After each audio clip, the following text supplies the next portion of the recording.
काही पोर्शन उरलेला आहे त्याची 3 नावं लक्षात आले म्हणा. स्टिग्मा, स्टाईल, ओरी.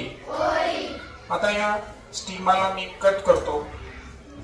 पहा, स्टिग्माला रिमूव्ह केलं. आता या नळीचं तुम्ही जर निरीक्षण केलं ना तुमच्या लक्षात येईल की हॅलो ट्यूब आहे. पहा, आता याला मी थोडं कट करण्याचा प्रयत्न करतो. पहा, दिसतंय तुम्हाला? पहा, मी कट केलेला आहे आणि कट केल्यावर तुम्ही बघू शकता की याच्या आतमध्ये कोणताही पदार्थ आहे का? आतून ही पोकळ नळी सारखी आहे. जसं एखादं पाईप नसतं का, पाईपच्या आतून पाणी वाहतं, तशी याच्यामध्ये काय आहे? हॅलो टाईप आहे. हॅलो म्हणजे आतून कशी येते? पोकळ आहे. कशी आहे? पोकळ. चला आता मी काय करतो, याला पण रिमूव्ह करून टाकतो. ठीक आहे. आता वाटल्यास कट करून घेऊ, इतकं इझिली नाही कट करणं. ठीक आहे. आता हा जो माझ्याकडे जेवढा पोर्शन उरला हा काय बरं? फक्त आता ओरी. काय आहे? ओरी. म्हणजे ऍक्च्युअल 7 असतात पण न्यूक्लियस 8 आहे. तुम्हाला माहिती ना, पेशीचा महत्वाचा भाग काय असतो? केंद्र. त्याला काय म्हणतो आपण? न्यूक्लियस. त्या एका ओव्हलच्या आतमध्ये 8 न्यूक्लिया आहे. किती आहे? 8. आणि त्याच्या सेल किती झाल्या? 7. कारण पोलर न्यूक्लिया नावाची एक सेल असते, त्याच्यामध्ये 2 न्यूक्लियस असतात. ठीक आहे. की वनस्पती जे आहे, किंगडम प्लांट हे ना, वनस्पती जे आहे तर त्यांची सुद्धा वेगवेगळ्या गटामध्ये विभागणी होत असते. येते लक्षात? आणि जे फुले येणाऱ्या वनस्पती आहेत तर त्यांना आपण अँजिओस्पर्म म्हणतो. काय म्हणतो? Angiosperm, flowering plants. आता आज आपल्याला काय करायचं आहे की फ्लावरचे काही टिपिकल पार्ट समजून घ्यायचे आहेत. ओके. आता एक लक्षात घ्या की या फ्लावरला हा जो खालचा भाग दिसत आहे तुम्हाला, देठ, त्यांना स्टॉक ज्याला अटॅच असतं त्याला म्हणायचं पेडिसेल. काय म्हणायचं त्याला? पेडिसेल. कारण तुम्हाला सकाळी पण सांगितलं मी की स्टॉकच्या साईडला फ्लावर हा स्टीमला काय असतो? अटॅच असतो आणि त्याच्या खालच्या पोर्शनला काय म्हणायचं? पेडिसेल. परंतु याला आपण प्लांटच्या मुख्य पार्ट मध्ये कन्सिडर करतो का? नाही. तर प्लांटचे मुख्य 4 पार्ट आहेत. किती पार्ट आहेत? 4 पार्ट्स आहेत. पैकी हा जो तुम्हाला ग्रीन रंगाचा दिसतो, पहा, जसं की मी तुम्हाला काढून दाखवतो म्हणजे तुमच्या लक्षात येईल. पहा, दिसतंय? ग्रीन रंगाचा जो पोर्शन मी आता या ठिकाणी रिमूव्ह करेलो फ्लावरचा. पहा, जसं की पुन्हा एकदा रिमूव्ह करतो. सर्वात बाहेरचा कोणत्या रंगात दिसतो तुम्हाला? ग्रीन रंगाचा दिसतो. तर याला म्हणायचं कॅलिक्स. काय म्हणायचं? आता या कॅलिक्सचं जर आपण पाहिलं तर हे फक्त प्रोटेक्शन करण्याचं काम करलं. काय करलं? हे प्रोटेक्शन. म्हणजे याला आपण ऍसेसरी होल म्हणायचं. काय म्हणायचं? ऍसेसरी. हा इसेन्शियल म्हणजे अत्यावश्यक आहे का? नाही. कोणत्या रंगाचा आहे हा? ग्रीन रंगाचा आहे. आणि फ्लावरचे जे 4 मेजर पार्ट आहे त्यामध्ये सर्वात बाहेरचा कोण असतो? कॅलिक्स. सो या ठिकाणी मी कॅलिक्सला पूर्णपणे रिमूव्ह करतो. आता कॅलिक्सला रिमूव्ह केल्यानंतर तुम्हाला बाहेर काय दिसतात बरं? इथं पाकळ्या दिसतात. काय दिसतात? पाकळ्या. आता मी जो हिरव्या रंगाचा पोर्शन या ठिकाणी रिमूव्ह केला ना त्याला एक नाव आहे. पहा, त्याला नाव आहे सेपल्स. काय नाव आहे? म्हणजे कॅलिक्स जे आहेत त्यांच्या इंडिव्हिज्युअल मेंबरला काय म्हणायचं? सेपल्स म्हणायचं. जसं की आता मी ग्रीन रंगाचा पोर्शन होता, बरोबर आहे का? हे कॅलिक्स जे आहे तर कॅलिक्सचा मी इंडिव्हिज्युअल पार्ट घेतो आणि पहा, एवढा एक पार्ट घेतला मी. हा प्रत्येक इंडिव्हिज्युअल पार्टला काय म्हणायचं? नाही, पूर्ण ग्रीन पार्टला कॅलिक्स म्हणायचं. पण कॅलिक्सच्या इंडिव्हिज्युअल पार्टला काय म्हणायचं? सेपल्स. काय म्हणायचं? सेपल्स. ठीक आहे. त्यानंतर दुसऱ्या क्रमांकाला येतो. पहा, इथं तुम्हाला पाकळ्या दिसतील, बरोबर आहे का? तर हे पाकळ्यांचा जो भाग आहे त्याला म्हणायचं कोरोला. काय म्हणायचं? कोरोला. ओके. आता हे कोरोला जे आहे यांच्या प्रत्येक मेंबरला म्हणायचं पेटल्स. काय म्हणायचं? पेटल्स. आणि पहा, मला सांगा कॅलिक्सचा रंग कसा होता? ग्रीन. पेटल्स वेगवेगळ्या रंगाचा असतो कारण काही फुलं लाल रंगाचे आहेत, काही गुलाबी रंगाचे आहेत, काही पांढऱ्या रंगाचे आहेत. म्हणजे कोरोलाचा रंग डिस्फिक्स आहे का? नाही. पण कोरोलाच्या प्रत्येक मेंबरला काय म्हणायचं? पेटल्स. काय म्हणायचं? पेटल्स. जसं की पाहता मी आता या फ्लावर मधून एक एक पेटल्स काय करत आहे? रिमूव्ह करत आहे. पहा आपण मोजू किती आहे. एक रिमूव्ह केला मी. हा किती होता? सेकंड, हा थर्ड, त्यानंतर फोर्थ आणि त्यानंतर फिफ्थ. तर एकूण किती झाले बरं? 5 काय होते ते? पेटल्स. आणि 5 पेटल्सला एकत्रितपणे काय म्हणायचं? कोरोला. तर आतापर्यंत आपण 2 पार्ट पाहिले. सर्वात बाहेरचा ग्रीन रंगाचा कोणता होता? कॅलिक्स. त्याच्या आतमध्ये जो पाकळ्या होत्या पेटल्स वाला भाग त्याला काय म्हणायचा? कोरोला. आता त्या दोघांचं काम आहे फक्त यांचं प्रोटेक्शन करायचं. त्यांचं रिप्रोडक्शन मध्ये काही रोल आहे का? नाही. म्हणून मी तुम्हाला म्हणलो त्यांना ऍसेसरी होल्स म्हणायचं. काय म्हणायचं? ऍसेसरी होल्स. पण आता माझ्याकडे जे शिल्लक आहे ना, तर हे आहे इसेन्शियल होल्स. काय आहे? Essential holes. आता या इसेन्शियल होल्स मध्ये जरी तुम्हाला हे एक दिसत असतील, पण यामध्ये 2 रिप्रोडक्टिव्ह ऑर्गन आहेत. एक आहे जायनोसियम आणि दुसरा आहे अँड्रोसियम. लक्षात आलं? तर गायनोसियम आणि अँड्रोसियम. ठीक आहे, प्रोनाउन्सिएशनचं काही मॅटर नाही. आता गायनोसियम जो आहे ना, हा फिमेल पार्ट आहे. कोणता आहे? फिमेल पोर्शन है ना फ्लॉवरचा. आणि अँड्रोसियम हा काय असतो? मेन पार्ट असतो. मेल. लक्षात आलं? कारण तुम्हाला माहिती आहे सेक्शुअल रिप्रोडक्शन साठी 2 गोष्टी आवश्यक असतात, एक मेल आणि एक फिमेल. तर मेल पार्ट कोणता सांगितलं मी तुम्हाला? अँड्रोसियम. कोणता सांगितला? अँड्रोसियम. आता अँड्रोसियम जर आपल्याला लक्षात घ्यायचा असेल कसा असतो, तर लक्षात घ्या. मी याच्यातला एक भाग तोडला पहा,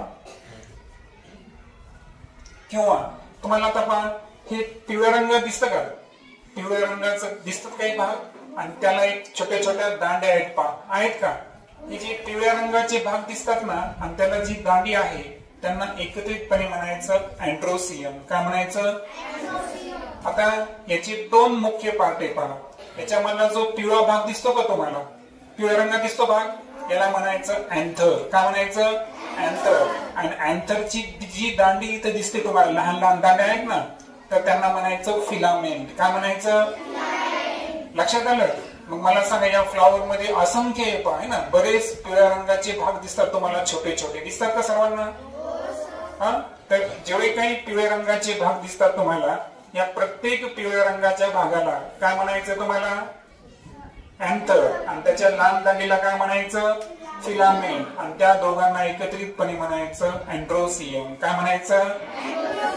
हा मेल रिप्रोडक्टिव्ह पार्ट आहे फ्लॉवरचा. कोणता? Male reproductive. कारण हे जे अँथर दिसतं ना तुम्हाला, या अँथर मध्ये पोलन ग्रेन असतात. काय असतात? Pollen grain. त्याला आपण मराठीमध्ये परागकण म्हणतो. काय म्हणतो? आता हे लक्षात आलं तुम्हाला अँड्रोसियम काय आहे? ठीक आहे. आता मी काय करतो, याच्यातले अँड्रोसियम जे आहे ते पहा. आता मी एक सक्सेसफुली इथं रिमूव्ह केला. पहा, त्याला मी टाचपिनावर घेतो, तर तुम्हाला थोडस काळजीपूर्वक ओढून गेला बघा. ते म्हणजे इतके हलके असतात ते की सहज वाऱ्याने एका ठिकाणाहून दुसऱ्या ठिकाणी काय होऊ शकतात, ते जाऊ शकतात. ठीक आहे, नो प्रॉब्लेम. आता या व्यतिरिक्त तुम्हाला काय दिसतं बरं? मी जे सांगितलं नाही याच्यामध्ये तुम्हाला एक लाल पोर्शन दिसतो वरी, त्यानंतर ही एक लांब दांडी दिसते का गुलाबी रंगाची, आणि खाली एक पांढऱ्या रंगाचा थोडासा फुगीर भाग दिसतो का? या तिन्ही मिळून तयार करतात पा कार्पेल. का तयार करतात? कार्पेल. अर्थातच त्याला तो आहे गायनोसियम. काय आहे? आता गायनोसियम काय? हा फिमेल रिप्रोडक्टिव्ह पार्ट आहे. काय आहे? Female reproductive part. आता हा जो लाल रंगाचा भाग दिसतो ना तुम्हाला, याला म्हणायचं पा स्टिग्मा. काय म्हणायचं? स्टिग्मा. त्यानंतर ही जी नळी दिसते तुम्हाला है ना, त्याला म्हणायचं स्टाईल. काय म्हणायचं? स्टाईल. आणि खालचा जो सोलन पार्ट दिसतो व्हाईट रंगाचा थोडासा फुगीर, तर तो काय आहे? ओहरी. काय आहे? म्हणा. Stigma, style, Ohri. मग हे तीन मिळून तयार करतात गायनोसियम. आणि गायनोसियम काय आहे? Female reproductive part of the flower. लक्षात आलं? आता पहा, मेल आणि फिमेलला वेगवेगळे नाव आहे का? अँथर आणि फिलामेंट याच्या एका भागाला काय म्हणायचं? स्टेमन म्हणायचं. काय म्हणायचं? स्टेमन. आणि त्यानंतर स्टाईल, स्टिग्मा, ओरी याला म्हणायचं कार्पेल. काय म्हणायचं? लक्षात आलं? मग तुम्हाला जर विचारलं की मेल रिप्रोडक्टिव्ह ऑर्गन कोण आहे, तुम्ही म्हणायचं स्टेमन. काय म्हणायचं? स्टेमन कशाचा बनलेला आहे? अँथर आणि फिलामेंट. कशाचा बनलेला आहे? आणि जे कार्पेल आहे, जो गायनोसियमचा पार्ट आहे, त्यामध्ये काय काय आहे सांगा? स्टिग्मा, स्टाईल, ओरी. बरोबर. आता एक लक्षात ठेवायचं की हे जे पोलन ग्रेन्स आहेत का अँथर मधले, हे जर स्टिग्मावर गेले, स्टिग्मा चिकट असता काय आहे? भाग आहे फ्लावरचा. जर हे स्टिग्मावर पोलन ग्रेन चिटकले की या ठिकाणी पोलनचं जर्मिनेशन होतं. काय होतं? जर्मिनेशन. आणि हे पोलन स्टिग्मा कडून कुठपर्यंत जातात? ओरी पर्यंत जातात. कुठपर्यंत जातात? ओरी पर्यंत. आता पहा, मी काय करतो, ही जी आता आपण ओरीचा एक एक अभ्यास करू. स्टिग्मा कळला तुम्हाला? स्टिग्मा काय आहे बरं? लाल रंगाचा भाग, स्टिकी पार्ट आहे. काय आहे? Sticky part. पोलन ग्रेन तिथं काय होतात? जर्मिनेट होतात. आता यांना मी रिमूव्ह करतो. पहा आता मी काय करतो, यांना पहा मी पूर्ण या ठिकाणी पार्ट्स रिमूव्ह करतो. कारण मला आता कशाचा अभ्यास करायचा आहे?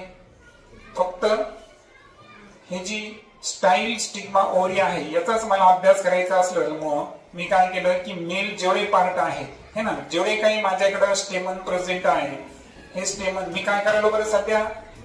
रिमूव्ह करायलो. काय करायलो? रिमूव्ह. आता पहा, म्हणजे याच्यावर आता मी कोणताच मेल पार्ट ठेवलेला नाही. ठीक आहे, ओके. आता जेवढा काही पोर्शन उरलेला आहे त्याची 3 नावं लक्षात आले म्हणा. स्टिग्मा, स्टाईल, ओरी. आता या स्टिग्माला मी कट करतो. पहा, स्टिग्माला रिमूव्ह केलं. आता या नळीचं तुम्ही जर निरीक्षण केलं ना, तुमच्या लक्षात येईल की हॅलो ट्यूब आहे. पहा, आता याला मी थोडस कट करण्याचा प्रयत्न करतो.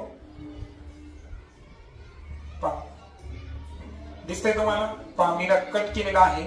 आणि कट केल्यावर तुम्ही बघू शकता की याच्या आतमध्ये कोणताही पदार्थ आहे का?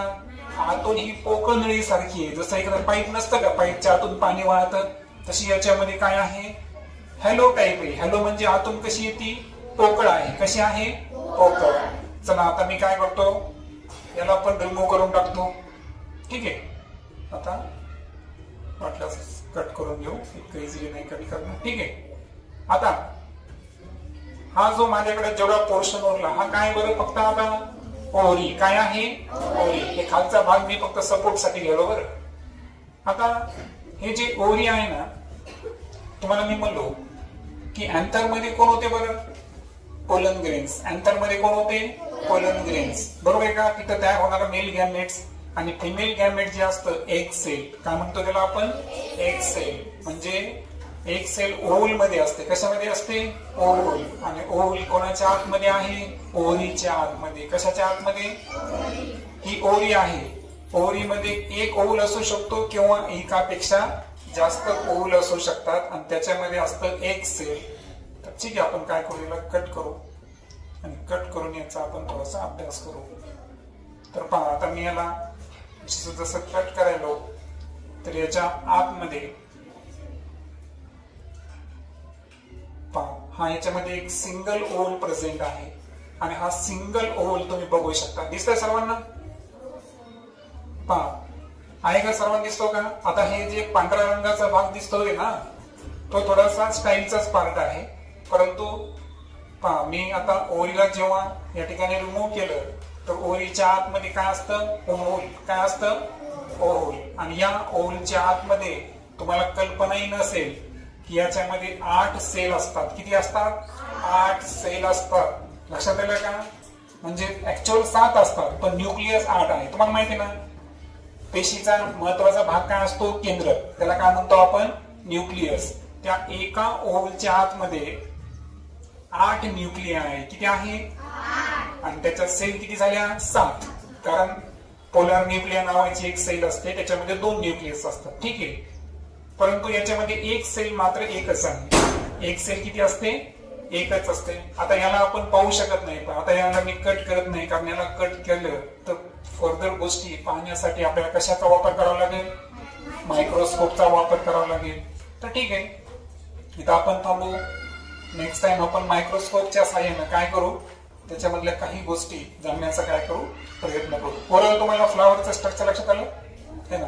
मग सर्वात बाहेरचा पार्ट कोणता होता, हिरव्या रंगाचा कॅलिक्स. कॅलिक्सच्या आतमध्ये कोरोला, बरोबर. आणि कोरोला नंतर आतमध्ये दोन पार्ट आहेत. मेल रिप्रोडक्टिव्ह पार्टला काय म्हणायचं, अँड्रोसियम, आणि फिमेल पार्टला गायनोसियम. त्यामधला मुख्य जो इंडिव्हिज्युअल मेंबर असतो अँड्रोसियमचा, त्याला म्हणायचं स्टेमन. काय म्हणायचं, स्टेमनचे दोन भाग म्हणा, अँथर, फिलामेंट. आणि गायनोसियम जे आहे, तर गायनोसियमचा मुख्य इंडिव्हिज्युअल पार्ट असतो कार्पेल. काय असतो, कार्पेल. आणि कार्पेलचे तीन भाग, स्टाईल, सर्वात वरी कोणता असतो, स्टिग्मा, त्यानंतर स्टाईल, ओरी. तर अशा पद्धतीचं हे फ्लावरचं रचना असते. ओके.